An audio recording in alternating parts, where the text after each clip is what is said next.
Una vez más, un nuevo corte, el corte, yo creo que el número 4, ¿verdad? Sí.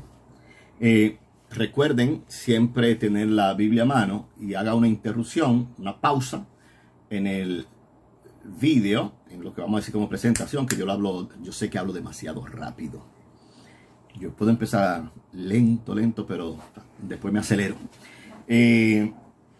Siempre leer. Vamos a leer ahora, lo va a leer usted en la pausa, el capítulo 18 hasta el capítulo 22 final.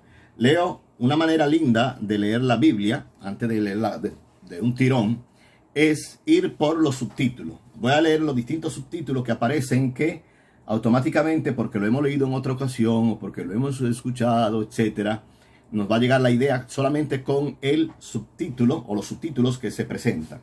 Por ejemplo, el capítulo 18, la división que hace la Biblia latinoamericana es la ley nueva de la iglesia o de la comunidad. Empezando en el capítulo 18, ¿quién es el más grande? Y los escándalos que se dan a los pequeños. En el mismo capítulo 18, ¿cómo conviven los hermanos en la fe? O el que no perdonó a su compañero, son subtítulos que estoy leyendo. ¿Cómo ha de ser la comunidad que se reúne en torno a la persona y a la memoria de Jesús? La vida nueva en la iglesia. Se hablará aquí en el capítulo 19 de matrimonio, divorcio, la contienda por el reino. O otro subtítulo, Jesús y los niños, la cercanía. Otro subtítulo es el joven rico que no puede desprenderse. El capítulo 20 empieza con los trabajadores de la viña. Jesús hace el tercer anuncio de la pasión.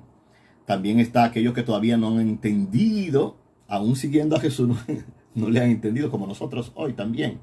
Y es la madre de Santiago y Juan que pide los primeros puestos, uno a la derecha, otro a la izquierda. El capítulo 21 se inicia con Jesús en la entrada a Jerusalén. Y en el mismo capítulo 21, la expulsión de los vendedores en el templo. Mi casa es casa de oración, no casa de bandidos y ladrones. Jesús va respondiendo a las autoridades, pero responde con una pregunta cuando le dicen, después de lo del templo, ¿con qué autoridad tú haces esto? Recuerden que Jesús le dirá, yo también le voy a hacer una pregunta.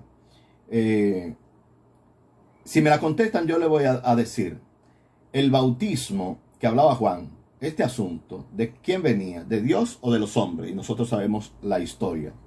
Después está la parábola de los dos hijos, del papá que le dice, mira, yo quiero que me ayude a trabajar en la finquita. Y el hijo le dijo, no, papá, yo no voy para allá. Y fue. Y el otro que dijo, sí, papá, yo voy. Y no fue. No lo vamos a explicitar, pero es para que lo tengamos presente. Y los viñadores asesinos.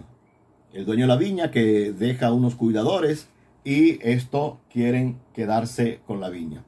Luego el capítulo 22 está el banquete de boda, el impuesto debido al César, Jesús que habla de la resurrección de los muertos, también hablará de el Mesías, hijo y señor de David. Y así, ya hemos leído rápidamente los capítulos del 18 al 22. Si se leen los subtítulos, se hacen una idea general. Si lo han leído en otra ocasión o si lo han escuchado en la misa diaria o lo que fuere, o en estos aparatitos que se pueden escuchar. Pero lo que le pido es que ahora hagan la pausa, lean el capítulo 18 al 22 y nos reiniciamos. Estos capítulos, ya hemos dicho, hablan del reino de los cielos, que es la iglesia. Y cuando dice es la iglesia, es la comunidad que se reúne en torno a la persona de Jesús, a la persona física de Jesús, pero también a la memoria de Jesús, la comunidad posterior que se reúne y nos reunimos en el nombre del Señor. No nos reunimos aparte por cualquier cosa. Nos reunimos en la memoria y en la persona de Jesús. Y la comunidad debe atender con preferencia a la que se reúne. La comunidad jesuiana, la comunidad cristiana, debe tener como preferencia a los pequeños y a los débiles, a los extraviados, porque todos tienen valor personal ante Dios.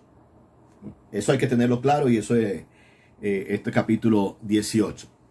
A los que en la comunidad sufren alguna desviación, se van por otras vías, se le debe atender mediante el procedimiento de la corrección fraterna, que sería otro tema para hablar, la corrección fraterna.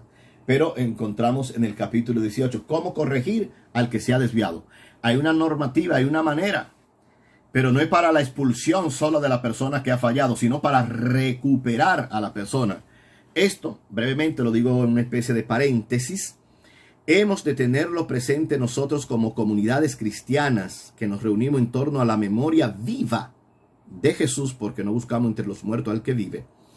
Tener presente porque a veces somos muy duros con las personas que fallan en la comunidad y le endilgamos y le etiquetamos y le rechazamos, y al que ha fallado pareciera que ya no puede volver a la comunidad. Y eso lo va a tener muy presente. Capítulo 18, léanlo, mastíquenlo, vuelvan otra vez a hacer el proceso, porque nos hace falta mucho de entrar en la dinámica de ese capítulo 18 de la comunidad cristiana.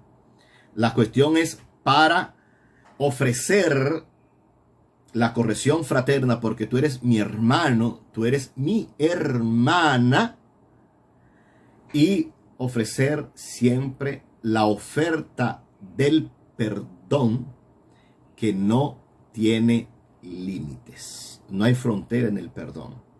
Hay quienes fallan o quienes fallamos. Nuestro fallo no define a la persona. Eso va a estar en el capítulo 18. Ya lo han leído, vuelvan a repasarlo una vez más. También encontramos a partir del capítulo 19 que la iglesia surge como el nuevo pueblo de Dios. La iglesia, la comunidad, la asamblea, el grupo que se reúne es el nuevo pueblo de Dios. El antiguo o la alianza antigua ahora resurge en una nueva alianza que es la eclesía. Porque Israel, el antiguo, no ha querido aceptar el plan de Jesús en el discurso programático, capítulos 5, 6 y 7. En la presentación de estos hechos, la tensión con los judíos es evidente. Y es una tensión que se acentúa y se busca precisamente la aniquilación completa de la persona de Jesús. Y aniquilación es la decisión de matarle. La encontramos en el capítulo 21, verso 46. Y esto prepara el desenlace. Jesús muere, Israel quedará rechazado. Los ricos en este renglón tampoco pertenecen a la comunidad. Esto es bueno tenerlo presente. Los ricos no pertenecen a la comunidad. ¿Por qué? Por ellos mismos, no por la riqueza.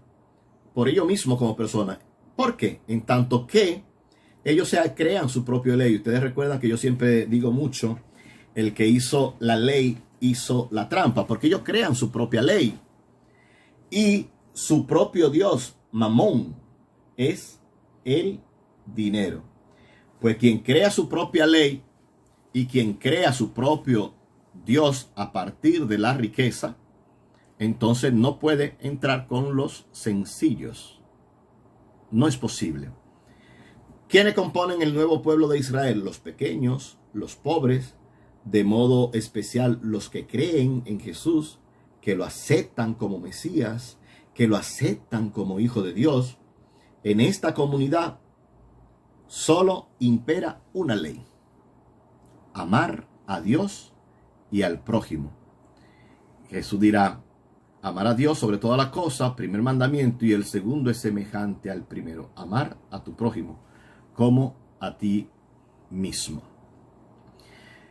Luego, capítulo 23 hasta el capítulo 28, final, lo podemos leer. Si quieren pueden hacer otra pausa.